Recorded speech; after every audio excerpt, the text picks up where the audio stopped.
Welcome. This is Dr. Kent Gregory, and this will be part one of an overview of security types. And as always, we're following Jordan, Miller, and Dolvin's Fundamentals of Investments, ninth edition, McGraw-Hill 2020. And this is essentially coming from chapter 3. So in this first part, we're going to be covering interest-bearing and equities in terms of financial assets. And then in parts 2 and 3, we'll cover derivatives, futures, and options.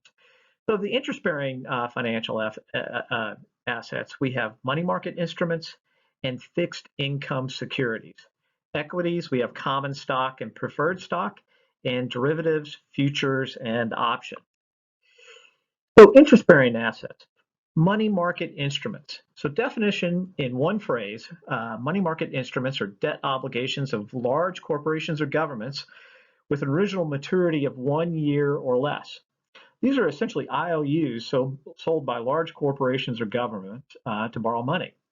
They mature in less than 1 year per the definition from the time they are sold. So in other words, the loan must be repaid within 1 year. They're very liquid typically, and they're usually risk-free because these are large corporations and in particular governments, like the United States government, which is typically considered to be the most safe investment there is. So they're traded in very large denominations, and the potential gain is fixed in that the investor is promised a fixed future payment when the instrument comes to maturity. So here's a counterintuitive scenario, and we saw it in 2008. Would an investor ever pay more than face value for a money market instrument? Yes, because of the low risk of default involved. So during the 2008 financial crisis, some people feared the financial system would collapse. So many of these individuals pulled their money out of the market and put the money into Treasury bills. They paid more than face value, meaning they lost money. And essentially what they were doing is they were paying the government to babysit their money in a safe environment. So this is counterintuitive, and yes, it does happen. So fixed income securities, the definition in one phrase, these are long-term debt obligations, often of corporations and governments that promise to make fixed payments according to a preset schedule. These are essentially IOUs, and they mature in over a year from the time they are sold, unlike money market instruments, which mature in under a year or at a year. An example, at the end of every month, the United States Treasury sells over $2 billion of 2-year notes to the public. So were you to buy this, you will receive, or buy one, you will receive a check every month for a fixed amount, and that's called the bond's coupon. And the rate is called the coupon rate. And in 2 years, you will receive back the face amount of the note you purchased. So suppose you buy $1 million in a face amount of a 4% 2-year note. The 4%, as I mentioned, is called the coupon rate, and it means that you will receive 4% of the note's face value, so $40,000, in 2 equal installments of $20,000 each for each year. So in 2 years, you receive the final $20,000 installment and your $1 million in face amount back. So you get that $1 million back. And in terms of installments, you've seen $80,000 over the course of 2 years.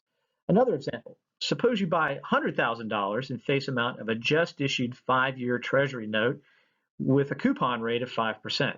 How much are you going to receive over the next 5 years?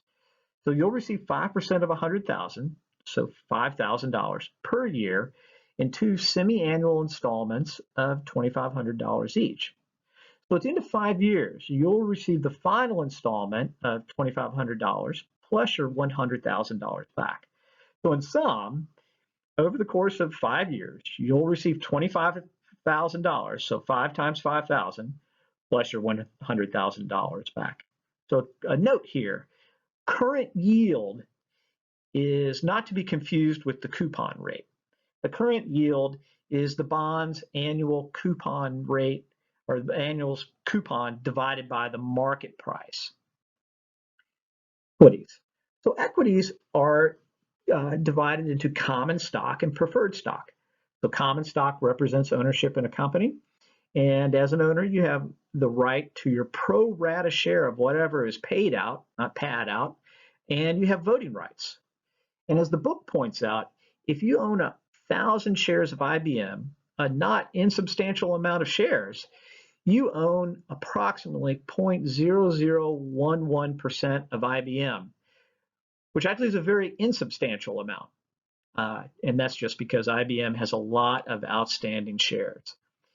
So many companies have a dual class share system, with one class having all the voting rights.